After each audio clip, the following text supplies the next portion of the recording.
Penggunaan huruf khusus. Huruf K bahasa Melayu padanannya adalah kaf ataupun qaf. Manakala serapan bahasa Inggeris kaf sahaja.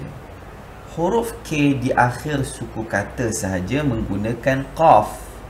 Kalau bahasa Melayu pokok, di akhirnya kena letak qaf. Kok.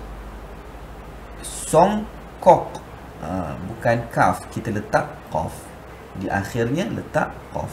Manakala serapan bahasa Inggeris, di akhirnya letak kaf. Cake, fanatik, tik, kita letak kaf. Perbezaan antara penggunaan huruf qaf dan kaf.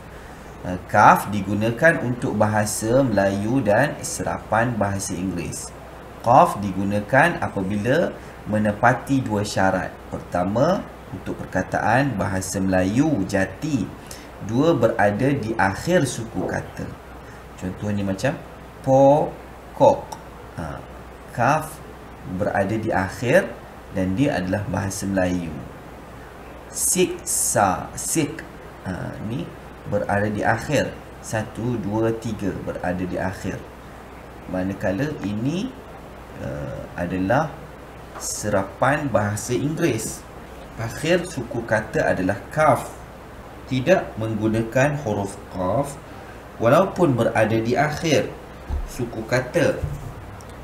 Kerana perkataan ini adalah serapan bahasa Inggeris. Objektif, jek, kaf, bukan objektif.